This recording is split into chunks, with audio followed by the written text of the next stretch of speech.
Vamos a abrir nuestras Biblias, a eso venimos. Libro de los Hechos,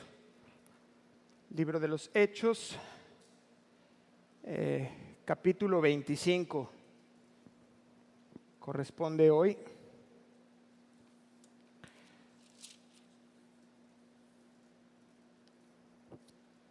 Pablo apela a César. Pero antes de iniciar, acompáñeme por favor a orar. Vamos a cerrar nuestros ojos, incline su rostro como usted se sienta cómodo, pero acompáñeme a orar. Amado Dios y Padre, te damos muchas gracias por este día, por permitirnos estar congregados, todavía con libertad, Señor. Lo hacemos en el nombre de Jesús y hoy te pedimos que nos des la porción que necesitamos, Dios. Que podamos ser alimentados en el Espíritu por tu palabra, Dios. Ayúdanos, por favor, pedimos en el nombre de Jesús la presencia de tu Espíritu Santo en este lugar, en nuestros corazones, en nuestra mente. Pedimos, por favor, Dios, que ayudes al predicador a no desviarse, a no añadir, a no quitar a tu palabra, porque temible Dios, tendremos que rendir cuentas de cada palabra que sale de este lugar. Con temor reverente, pedimos tu bendición y que esta porción que tú tienes preparada para cada uno de tus hijos, Señor, sea entregada esta mañana. Te lo pedimos en el nombre precioso y poderoso de Cristo Jesús. Amén y amén. El título que he puesto a esta enseñanza es Entre lo temporal y lo eterno. Así se llama la enseñanza, entre lo temporal y lo eterno. Después de aquella noche tan especial en donde Pablo pudo estar en la presencia del Señor y esas palabras que le fueron dadas de parte de Dios, él las graba en su corazón, quedan selladas y Dios mismo le dice, anímate. Porque así como has hablado en Jerusalén, también lo harás en Roma. Y esas palabras quedan selladas, grabadas en el corazón de Pablo. Y a partir de ese momento Pablo está cierto en cuanto a su destino. Él tiene completa claridad, dirección y está claro y está cierto en ello. Y vimos la semana pasada cómo se dio un complot en contra de él, cómo es que el comandante Claudio Lisias lo envía a comparecer ante Félix. Fue todo lo que vimos la semana pasada, pero siempre doy estas introducciones por si tú no nos acompañaste, pues estés en el contexto y puedas entender un poquito mejor lo que vamos a ver esta semana. Se presenta el sumo sacerdote, Ananías, con un grupo de ancianos judíos y contratan un abogado, ¿se acuerda? ¿Cómo se llamaba? Tértulo. No le vaya a poner así a su hijo, ¿eh? No es un nombre muy bonito. Entonces Ananías y este grupo de ancianos contratan un abogado y era una costumbre judía cuando tenían que presentar defensa ante los romanos y van. Y después Pablo se presenta delante de ellos y con mucha agudeza, de parte del Espíritu Santo, obviamente no es algo humano, presenta su defensa ante Félix directamente a los judíos. ¿Se acuerda? O sea, Pablo se defiende ante Félix, pero está mandándoles un mensaje a Ananías, a los judíos y aún a Tértulo, en donde usa 4 argumentos y es que les dice, miren, yo sirvo al Dios de mis padres. Yo estoy creyendo todas las cosas que hay en la ley y en los profetas que están escritas. 3, teniendo esperanza en Dios, la cual ellos también abrigan de que ha de haber resurrección de los muertos. Y 4, en su defensa les dice Pablo también, y por esto procuro tener siempre una conciencia sin ofensa. Por tanto, concluye Pablo explicando que según el camino que ellos llaman herejía, les explica, solo es la continuidad. Yo predico exactamente lo mismo que ellos, pero hay una continuidad que era el Mesías, y esto es de lo que yo vengo a hablarles, les dice Pablo, en el cumplimiento de aquellas profecías. No estoy presentando nada nuevo, no me estoy improvisando nada, dice Pablo, sino es la continuidad de todo esto. Y entonces Félix, en su indecisa sentencia, ¿qué hizo? ¿Se acuerda? Dígame sí o no. ¿Sí se acuerda qué pasó? No sabe cómo definirlo. Lo que hace Félix es que aplaza el juicio.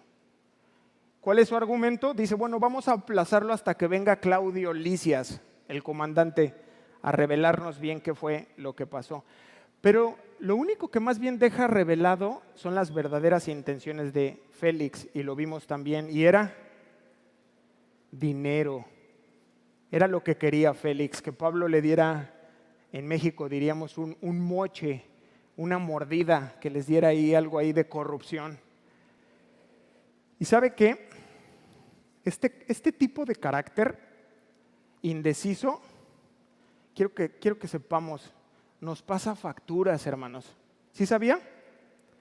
Si usted se puede identificar con este tipo de carácter, como que yo me identifico con Félix porque soy como medio indeciso, este carácter pasa factura. Y terminamos la semana pasada viendo esto, que finalmente los judíos piden la remoción del cargo de Félix, van directamente a Roma con Nerón y piden que lo remuevan del cargo. Aunque, según Josefo, no fue así, sino que más bien Nerón estaba molesto con Félix porque Félix mitigó una disputa que había entre los judíos y los sirios en Cesarea. Entonces fue muy violento y que Nerón lo llama y lo destituye del cargo. No sabemos ciertamente cuál es la verdad, pero que sí sabemos que es Porcio Festo quien le sustituye. ¿Sí? Ahí quedamos la semana pasada. Y queriendo Félix congraciarse con los judíos, dejó preso a Pablo. Ahí nos quedamos y terminó el capítulo 24. Ahora, no podemos hacer a un lado algo bien importante, hermanos, y es que Pablo estuvo preso ¿cuánto tiempo? ¿Cuánto? No los escucho. 2 años. 2 años preso o en arraigo domiciliario. Y yo te pregunto, ¿cómo te sentirías tú? No es una semana, no es un mes, no son 6 meses. 2 años, hermanos, preso por algo injusto, algo que no era correcto. ¿Qué pensarías tú? Ya Dios me olvidó. Ya así me voy a quedar. Y tal vez hay situaciones en tu vida o en mi vida que están así, alguna situación financiera que dices, Sergio, tú no sabes, pero ya tengo 1 año con este tema y no veo claro. ¿Alguna enfermedad? Tal vez llevas ya 1 año, 1 año y medio y no ves claramente. O estás en el otro lado con un familiar enfermo y tú dices, es que estoy cansado. Ya son muchos meses, ya es mucho tiempo. 2 años. O tu matrimonio tiene problemas y tú dices, ya no hay solución. Ya es mucho tiempo. Pero vemos aquí a Pablo firme. Diga firme. Firme. Pablo está firme en una situación que ciertamente él no escogió, pero está caminando firme en el Señor y está confiado. Firme, seguro, tranquilo, confiado. ¿Y sabes cuál es la clave? ¿Sabes la clave o no? No, que mantenía su mirada fija, puesta en el eterno. Amén. Entonces él sigue adelante, como viendo el invisible, dice el libro de los Hebreos. Porque cada que tú y yo, sígueme con cuidado, cada que tú y yo bajamos la mirada para ver nuestra circunstancia actual, lo temporal, lo terrenal, te vas a desanimar. Te vas a desanimar, me voy a desanimar. Y entonces nuestra esperanza empieza a menguar lentamente, lentamente, vamos desfalleciendo. Pero apenas tú comprendas esto que Dios nos está mostrando ahora y levantas de nuevo tu mirada hacia el eterno, todo comienza a cobrar sentido. Amén. Vamos a comenzar. Ponga sus ojos conmigo en Hechos 25. El libro de Hechos, capítulo 25, número 1, versículo 1. Vamos a leer del 1 al 5. Dice que, llegado pues Festo a la provincia, subió de Cesarea a Jerusalén 3 días después. Y los principales sacerdotes y los más influyentes de los judíos se presentaron ante él contra Pablo. Y le rogaron pidiendo contra él, como gracia, que les hiciese traer a Jerusalén, preparando ellos una celada para matarle en el camino. Pero Festo respondió que Pablo estaba custodiado en Cesarea, a donde él mismo partiría en breve. Los que de vosotros puedan, dijo, desciendan conmigo, y si hay algún crimen en este hombre, acúsenle. Entonces encontramos a Josefo, a este hombre, que según Josefo, que es un historiador judío, nos dice que Festo era de carácter más conciliador que Félix. Y un rasgo importante que encontramos en Festo es que tenía carácter. Diga carácter. Carácter. Y ahorita usted va a ver por qué se lo digo.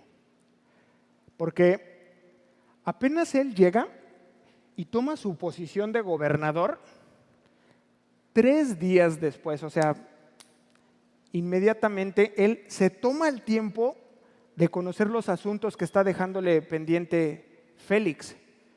A ver, no lo especifica como tal, pero podemos saber que este hombre dijo, a ver, las finanzas, ¿cómo está este otro tema? Inmediatamente él se pone pilas, diríamos aquí en México. Se activa, toma su puesto y comienza rápidamente a administrar. Y entonces entre ellos toma los asuntos de los judíos.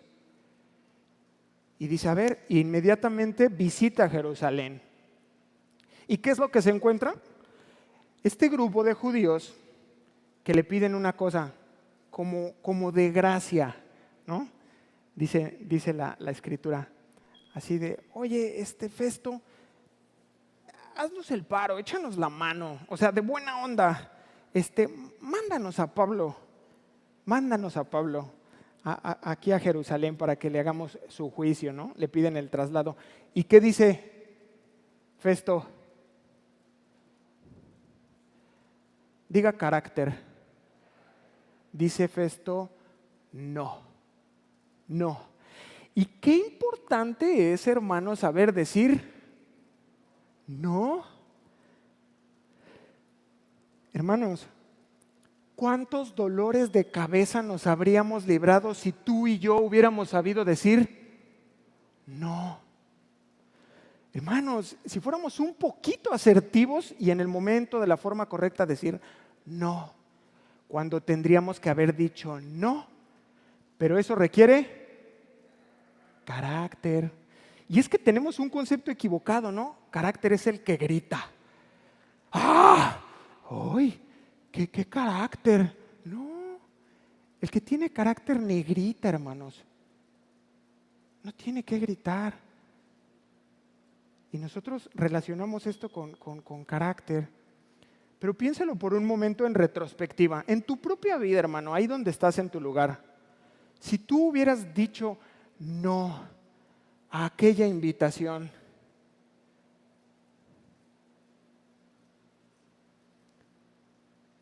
si tú hubieras dicho no a aquella cita,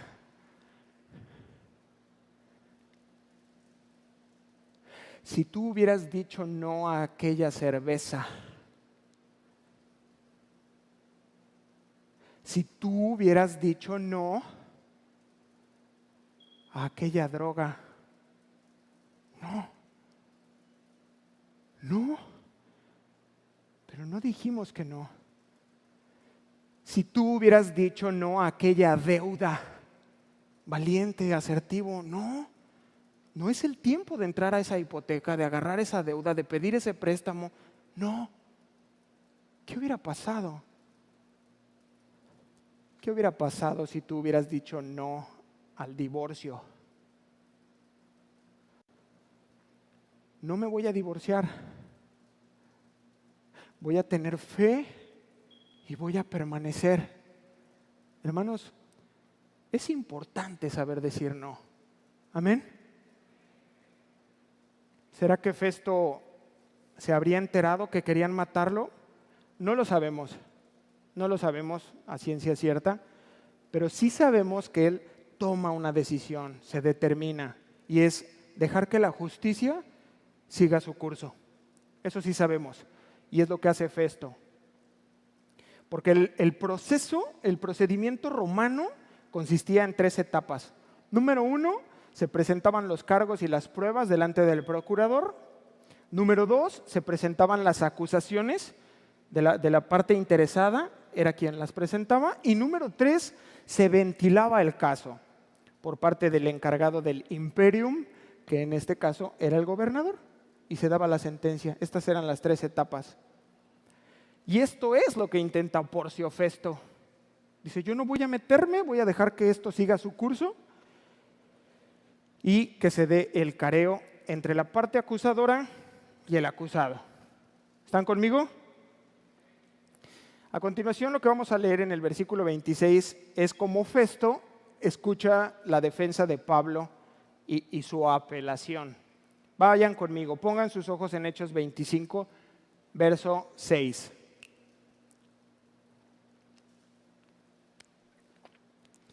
Y deteniéndose entre ellos no más de 8 o 10 días, nos dice Lucas, viniendo a Cesarea, al siguiente día se sentó en el tribunal y mandó que fuese traído Pablo.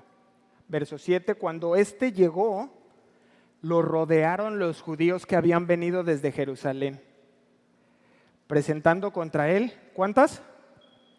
Muchas y graves acusaciones, las cuales no podían probar. Entonces fíjese cómo Lucas no especifica en qué consistían las acusaciones, pero ahorita que escuchemos la defensa de Pablo vamos a poderlas deducir. Verso 8.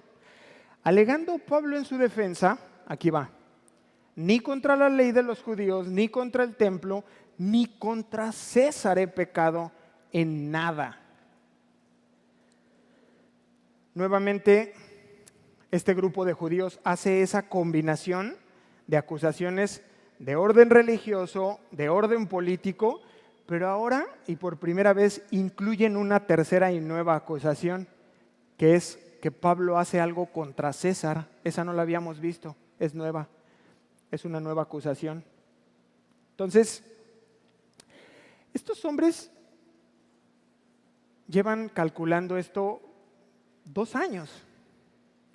Llevan preparando bien este caso para que apenas se diera la oportunidad pudieran presentar estas acusaciones de orden religioso y sabían ellos que por una acusación de orden religioso ningún gobernante le daría la pena de muerte, pero que sí le darían mucho más peso a algo de orden político, sobre todo si era contra el Imperio Romano y directo contra César, ahí sí le pondrían especial atención y lo tratarían de otra manera. Pero antes de continuar, yo quiero preguntarles, ¿qué onda con los judíos? 2 años y estuvieron masticando el caso. Los mismos 2 años que él estuvo preso, estos hombres estaban ahí dándole vuelta. Vaya religión, ¿no? Llenos de resentimiento, ira, odio y rencor en contra de Pablo. 2 años, hermanos. Ojalá usted y yo no nos vayamos a ver viviendo este tipo de religión cristiana. y que en nuestro corazón se estén moviendo ahí cosas por meses, meses y meses en contra de alguien ahí que le estemos dando vueltas y nos estemos llenando de ira, de odio. Y venimos aquí y alzamos las manos y cantamos, pero en nuestro interior contra alguien, contra aquel que me hizo daño y yo no lo perdono y sigo trabajándolo como este grupo de judíos. Mucho cuidado, hermanos, que no vayamos a vernos igual que ellos, porque no es lo que aprendimos de Cristo, no es de lo que habla el Evangelio.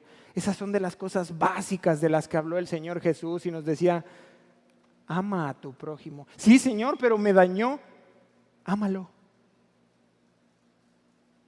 Porque amar al que te hace bien, decía el Señor, eso cualquiera lo hace, pero a ver, ama al que te hizo daño. De eso vengo a hablarles, dice el Señor. De esa parte que no entendemos, de esa incapacidad para perdonar, que es cuando entra el Señor y nos enseña a perdonar. Amén.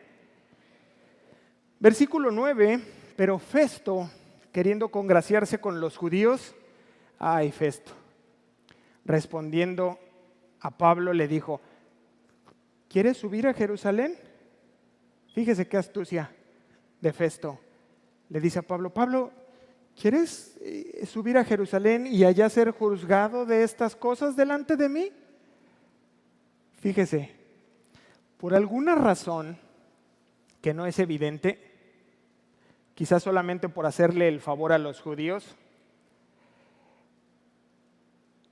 encontramos a Festo ofreciéndole esta posibilidad de ir a Jerusalén. ¿Pero qué cree? Que Pablo tenía claro que no iba a ser juzgado correctamente. Es más, sabía que su vida estaba en riesgo si él bajaba a Jerusalén. Por lo tanto, él tiene algo claro y es testificar en Roma. Dice Pablo, no. Si yo hiciera eso, sería como retroceder en mi llamado, en la voluntad de Dios. Y entonces a mí me brincaba, ¿qué hay de ti y de mí? ¿Has dado pasos hacia atrás en tu llamado? Tal vez tienes claro ahora en tu vida lo que Dios te pide, a dónde te está llevando, pero has dado pasos hacia atrás. Y Pablo lo tiene claro y sabe que la voluntad de Dios es buena, es agradable y es perfecta. Y dice, yo no puedo volver a Jerusalén, yo tengo claro mi rumbo, mi dirección y a dónde tengo que ir y es a Roma. Y hacia allá se dirige. Versículo 10. Pablo dijo, ante el tribunal de César estoy, donde debo ser juzgado. A los judíos no les he hecho ningún agravio, como tú bien sabes. Pero si algún agravio o cosa alguna digna de muerte he hecho, no rehúso morir. Pero si nada hay de las cosas que me acusan, nadie puede entregarme a ellos. A César apelo. Y entonces ahora encontramos a Festo en aquella vieja encrucijada en la que se vieron muchos gobernantes ya con anterioridad. Una decisión difícil de tomar. No podía condenarlo por temor a ofender a la justicia romana, pero tampoco podía soltarlo por temor a los judíos. Diga decisiones. Otra vez, decisiones. Festo tiene que tomar una decisión importante. Y entonces lo que hace es que él tiene un consejo, una junta, y va y les pide su opinión. Diga sabiduría. Fíjese, dice la Escritura que en la multitud de consejeros está la sabiduría. Entonces, si usted se encuentra en un momento en donde tiene que tomar una decisión difícil, pida consejo. Pero pida consejo a personas sabias, no a su compadre o a su comadre. Acérquese a un grupo de personas como hizo este hombre que tiene un núcleo de gente, un comité, y entonces Festo se acerca y les pregunta, el buen Porcio Festo, ¿qué opinaban? Verso 12. Entonces Festo, habiendo hablado con el consejo, respondió, ¿a César has apelado? A César irás. ¿Qué podemos decir a favor de Festo, hermanos? Y es que de primera mano intenta engañar a Pablo, sugiriéndole que vaya a Roma. ¿Qué nivel de astucia tienen los malvados y los perversos? Yo no sé si puede verlo. Y eso que no sabemos si se enteró de que le querían hacer una celada. Pero fíjese usted cómo juega el juego este político. Y eso era la jugada perfecta. Le ofrece ir a Jerusalén y si Pablo hubiera dicho sí, allá lo matan, yo no lo pedí, yo no lo mandé, él quiso ir a ser juzgado allá. Entonces de primera mano intenta engañarlo, pero no le resulta. ¿Y qué sí le podemos reconocer? Que ahora que dice, no, mira, quiero ir a César, Porcio Festo dice, adelante, si es lo que quieres, entonces ve y sé juzgado por César. ¿Están conmigo? ¿Están aprendiendo algo? Muy bien. Ahora, como Lucas lo ha venido haciendo durante todo nuestro estudio del libro de los Hechos y nos encanta, va a ser un giro. Y va a comenzar a presentarnos a dos personajes que son Herodes Agripa II y Berenice, quienes van a Cesarea a saludar a Festo. Ponga sus ojos conmigo en Hechos 25, verso 13. ¿Estamos? Pablo ante Agripa y Berenice. Dice, pasados algunos días, el rey Agripa y Berenice vinieron a Cesarea. ¿A qué? A saludar a Festo. Algo casual, venían de pasadita. Y vamos a conocer un poco a este personaje, rey Agripa, cuyo nombre de pila es Herodes Agripa II. ¿Te has quejado alguna vez de tu línea familiar? ¿Sí? ¿Alguien levante la mano? ¿Qué dices? No veas, es que mi papá... No, y espérate, mi papá no, mi abuelo. ¿Qué personaje? Ya no te quiero hablar de mi bisabuelo porque... Y nos quejamos de nuestra línea familiar. Espéreme tantito, vamos a ver esto. Rey Agripa Herodes II es hijo de Agripa I, quien envió a matar a Jacobo, el hermano de Juan, lo comenté la semana pasada, y fue también este Agripa I el que metió a la cárcel a Pedro. Vaya por favor conmigo a Hechos 12:20, si es tan amable.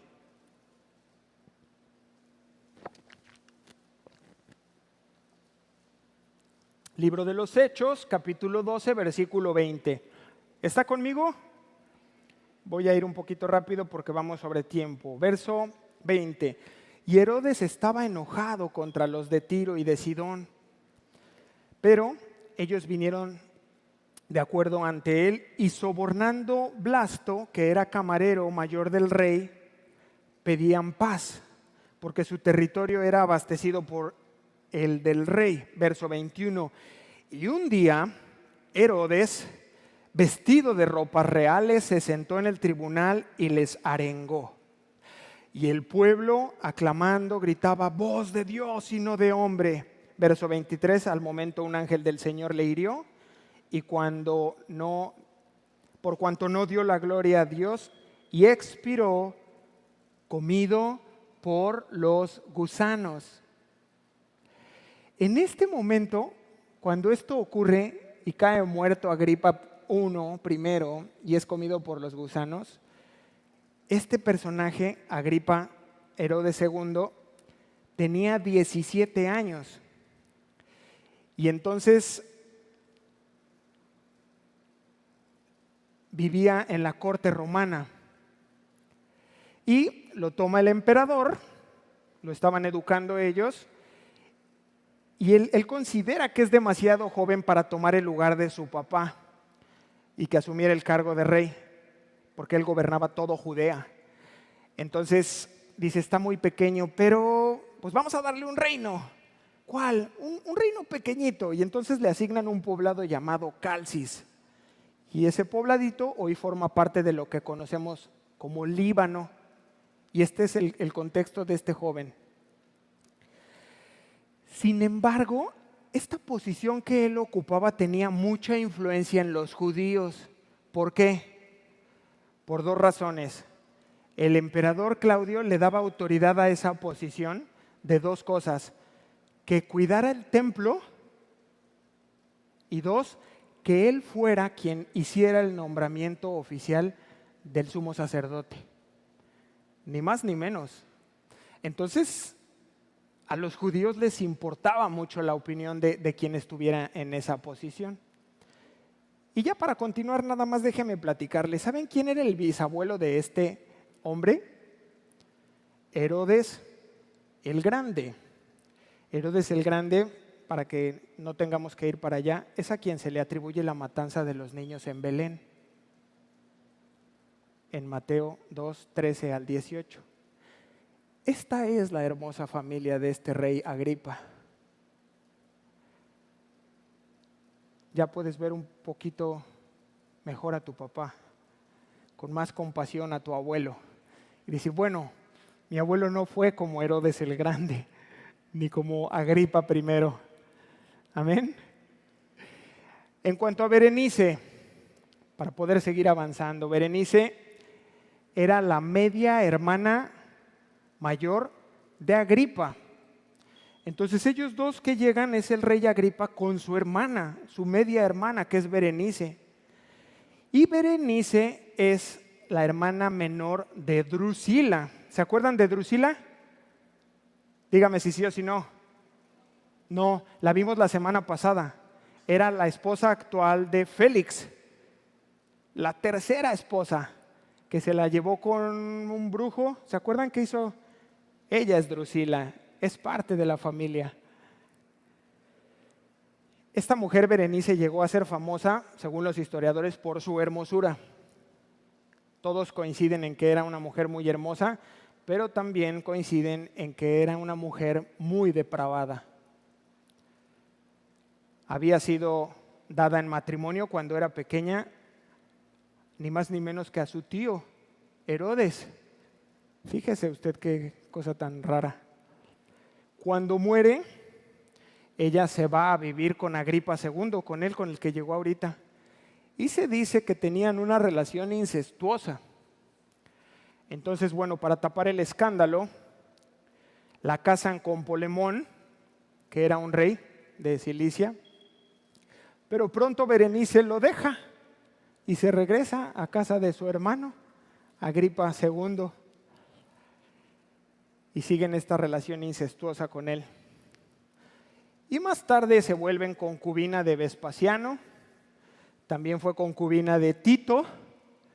Y aquí le dejo, hermanos, porque hay mucho más material, pero ya no es útil. Nada más es para que tengamos en cuenta y sepamos quiénes son quienes están ahora con Porcio Festo. Y el punto es que al llegar a Cesarea, Porcio Festo ve una buena oportunidad de tener una opinión judía que tuviera peso, que fuera objetiva. No conocía nada del caso. Entonces dice, oye Agripa, mira, Berenice, vengan, miren, tengo esta situación y me interesa su opinión. Y esta es la intención de Festo. ¿Siguen conmigo? ¿Listos para la segunda temporada de esta serie de Vaya Familia, eh? Verso 14, vayan conmigo por favor a Hechos 25, 14.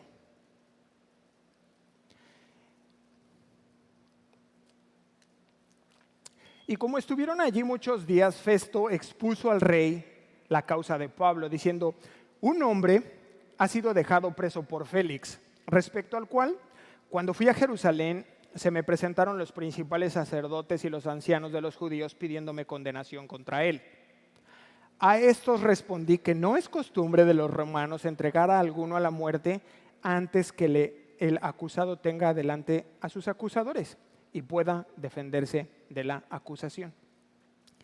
Entonces explica Festo ¿Qué fue de su visita a Jerusalén y cómo es que allí escucha a los líderes judíos que le presentan el problema, acusan a Pablo y le piden la condena de este hombre, pero instó, como era una buena costumbre romana, a que se hiciera ese careo y que él pudiera defenderse. Verso 17, así que habiendo venido ellos juntos acá, sin ninguna dilación, al día siguiente, sentado en el tribunal, mandé traer al hombre. Y estando presentes los acusadores, ningún cargo presentaron de lo que yo sospechaba. Verso 19, sino que tenían contra él ciertas acusaciones acerca de su religión. Y de un cierto Jesús, ya muerto, el que Pablo afirmaba estar vivo. Entonces, llegados los líderes de los judíos ahí a Cesarea, le platica a Festo lo que ocurrió, les dice, convoqué a la corte y descubrí que no había ninguna acusación de orden político, más bien era de orden religioso. Y lo importante de este verso es que dice que hablaba de un cierto Jesús, que ya estaba muerto, pero que se afirmaba que estaba vivo. Y este es el énfasis que hace Festo cuando le presenta el caso a Agripa y a Berenice. Verso 20, fíjese cómo lo reconoce. Yo, dudando en cuestión semejante, le pregunté si quería ir a Jerusalén y allá ser juzgado de estas cosas, mas como Pablo apeló para que se le reservase para el conocimiento de Augusto, mandé que lo custodiasen hasta que le enviara yo a César. Ya que Festo se ve perdido en medio de esta situación, que obedece al orden religioso, dice, Rey Agripa, la verdad es que no sé qué hacer, no sé cómo manejarlo porque es un asunto religioso que tú como judío seguro conoces mejor cómo manejarlo. Le pregunté si quería que lo juzgaran en Jerusalén, no quiso y ahora pues pide ir a César. Entonces Agripa, dice en el verso 22, le dijo a Festo, yo también quisiera oír a este hombre. Y entonces Festo le dice, mañana lo oirás, mañana lo vas a oír. Se queda intrigado Agripa. Al escuchar el caso se queda intrigado y le pide a Festo que lo presente, lo quiere escuchar de viva voz. Quiero conocer a ese tal Pablo y escucharlo.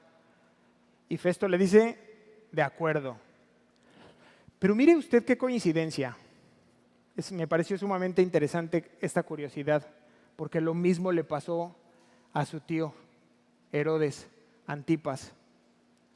Por cuestión de tiempo ya no quiero que vayan, yo solo se los voy a leer, tome nota. Lucas 9:9. Y dijo Herodes, a Juan yo le hice decapitar. ¿Quién es pues este de quien oigo tales cosas? O sea, de Jesús. Y procuraba verle. Y más tarde Lucas 23:8 dice, Herodes, viendo a Jesús, se alegró mucho, porque hacía tiempo que deseaba verle, porque había oído muchas cosas acerca de él y esperaba verle hacer alguna señal. Entonces a este hombre le ocurre igual que a su tío y se le despierta la curiosidad y dice, quiero conocer a Pablo.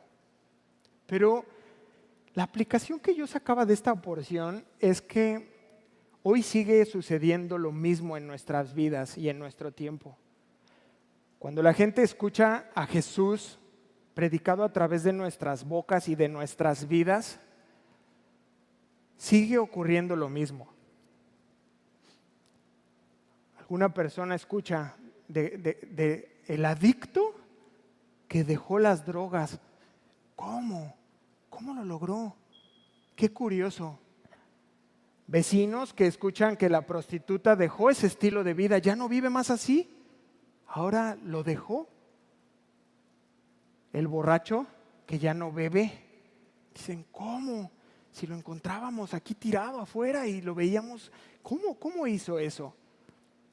El infiel que ahora es fiel a su esposa.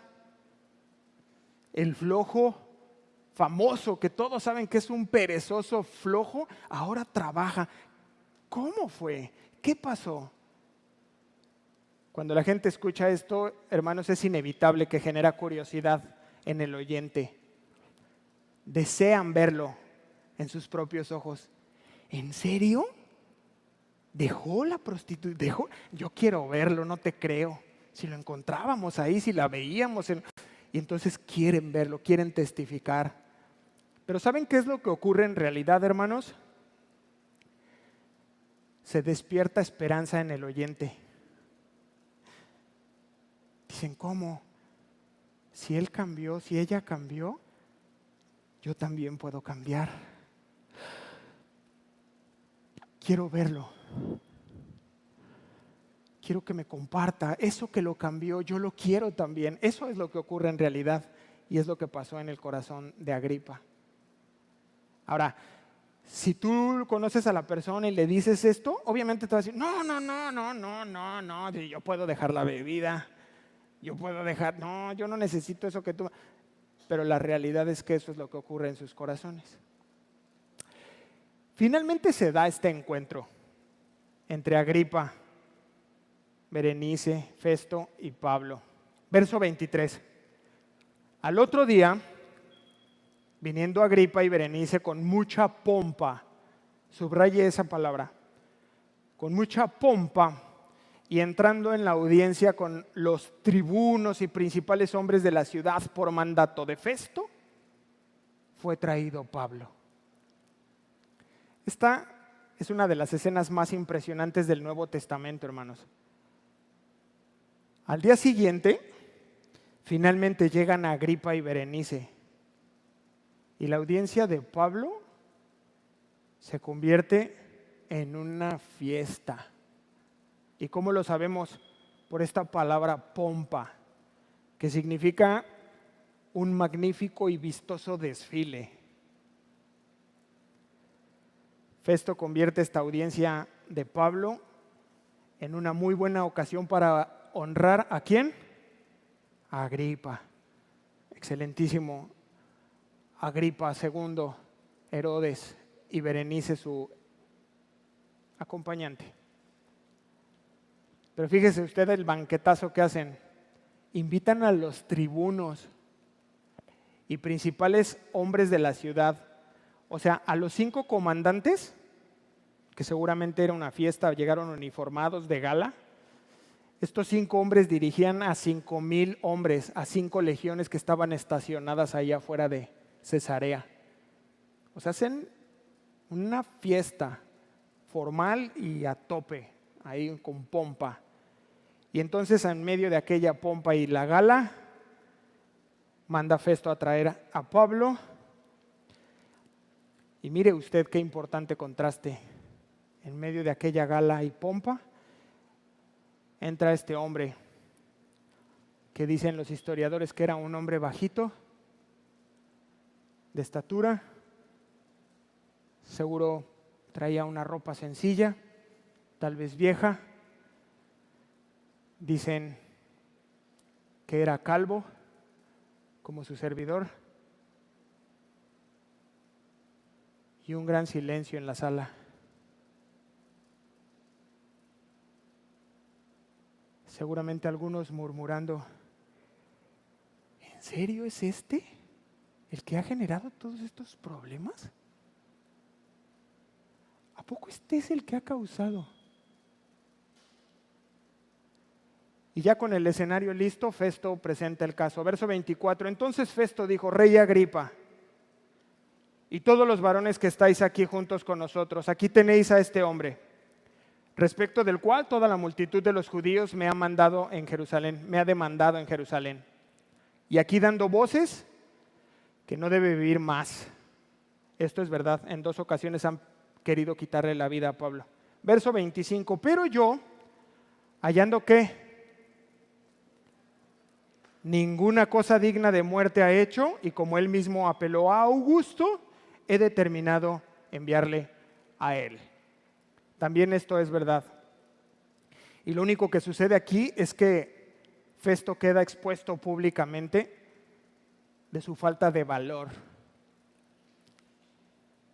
Públicamente queda expuesto, dice, a ver, yo no encontré ninguna causa, libéralo, libéralo.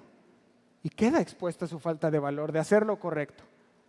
Y entonces Festo llega al meollo del asunto y les dice, verso 26, como no tengo cosa cierta que escribir a mi Señor, le he traído ante vosotros y mayormente ante ti, oh rey Agripa, para que después de examinarle tenga yo que escribir, porque me parece fuera de razón enviar un preso y no informarle de los cargos que haya en su contra. No solo se trataba de encontrar argumentos correctos, sino que era algo muy peligroso que Festo le mandara un caso así al César y que no tuviera unos buenos argumentos. Era como quitarle el tiempo. Y entonces, si esto era molesto para el César, le podían mandar a quitar la vida. Entonces a él le interesaba mucho que Agripa le ayudara a fundamentar bien el caso para hacer una carta y mandar a Pablo, pero explicarle a César qué era lo que había ocurrido.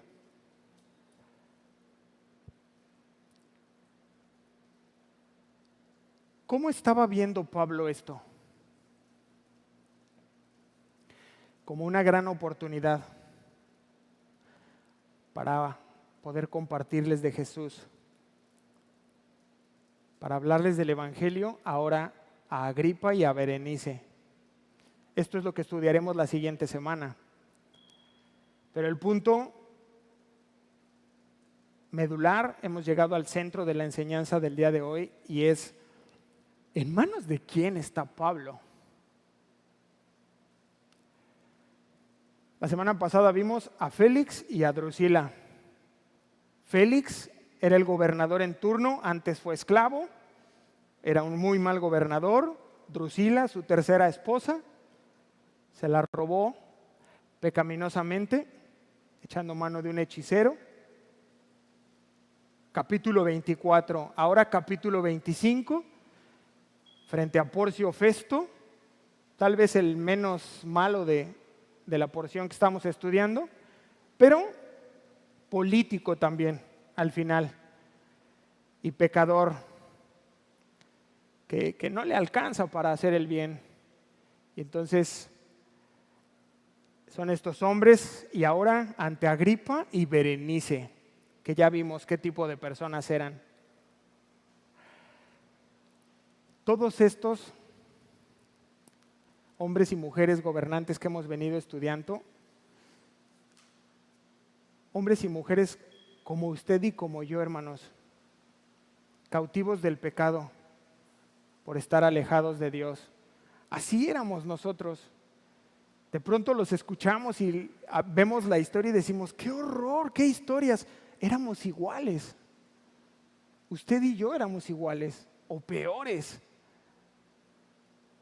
Pero ¿qué hay de Pablo? O sea, se está jugando su vida en las manos de este tipo de personas. Son ellos. Y Pablo, igual que usted y que yo, es humano, tiene una parte humana que seguramente estaría cuestionándose, ¿por qué me está pasando esto? ¿Por qué no toma ya un poco más de dirección? Tiene 2 años que está sucediendo esto. ¿Dónde estás, Dios? ¿Será que me has abandonado? Y entonces recobra ánimo cuando entiende que todo esto es temporal, que nada de lo que hay en esta tierra es para siempre, ni una prisión, ni una enfermedad, ni la escasez, nada es para siempre en esta tierra, todo esto es temporal.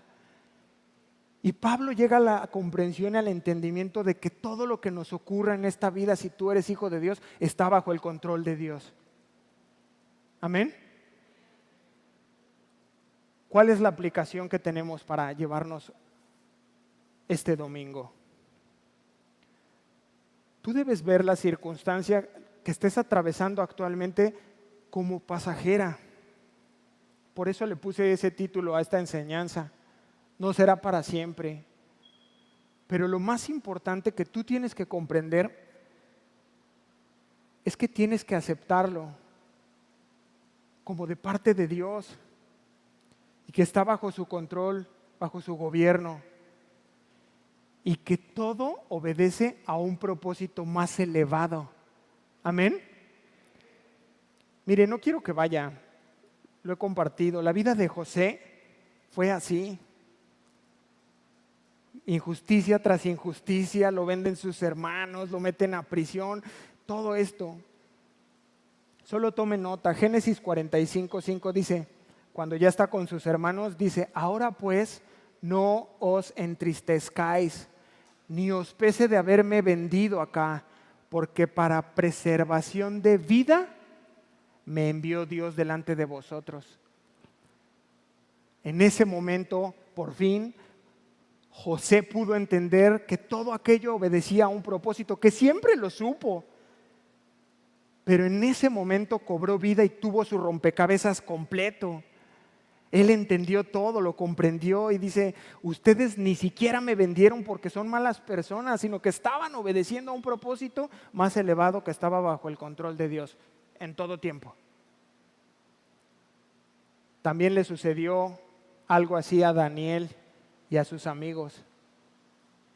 Se los voy a leer, Daniel 3, versos 16 y 18. Póngame mucha atención, ya es el final. Sadrac, Mesac y Abed-Negó respondieron al rey Nabucodonosor diciendo, no es necesario que te respondamos sobre este asunto. He aquí nuestro Dios a quien servimos puede librarnos del horno de fuego. Y de tu mano, oh rey, nos librará.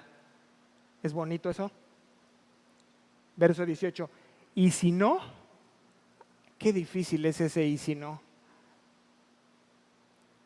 Sepas, oh rey, que no serviremos a tus dioses ni tampoco adoraremos la estatua que has levantado. Porque a veces tú y yo oramos queriendo que Dios nos saque de una circunstancia, de una situación o que responda. Pero Daniel y sus amigos dicen, ¿y si no? Dios sigue siendo Dios. Amén. Tal vez Dios cambie tu situación actual, tal vez no. Pero ahora que tenemos el escenario completo, entendemos por qué Pablo le escribe a los Corintios. Porque esta leve tribulación momentánea produce en nosotros una cada vez más excelente y eterno peso de gloria. Pablo es quien escribe esto. Pablo les dice, tal vez cambie tu circunstancia, tal vez no, pero Él sigue siendo Dios. Y con esto termino. La palabra pompa es la palabra griega fantasía. Y el diccionario de la Real Academia Española define fantasía como ficción, cuento, ilusión. Y dése cuenta de algo, ese es el estilo de vida en este mundo. Las personas que no conocen a Dios son movidas por el momento, de una vez, ¿no? Por lo momentáneo, por las modas, por lo que te genere satisfacción de momento. Lo de después ya no importa tanto. Fantasía. Pero ¿sabe algo? La fantasía es temporal. Es pasajero. Y Pablo vivía para Cristo y moría para Él. Y cuando tú y yo podemos entender esto y comenzar a vivir de esa manera, tú te pones por encima de lo terrenal. Estás por encima de esas situaciones temporales que afligen tu corazón, tu espíritu, que estás batallando. No se distraigan, hermanos. No se distraigan en las cosas temporales. volvamos nuestros ojos al eterno, al perfecto, al que nunca falla, al que prometió y que va a cumplir. Amén. Vamos a volver nuestra mirada a Él y tú vas a ver cómo cambia tu situación. Dios te va a llevar por encima de esas circunstancias para poderlas soportar, pero sobre todo para poderlas entender y que tú encuentres un propósito dentro de lo que te está sucediendo. Amén. Vamos a ponernos de pie, por favor.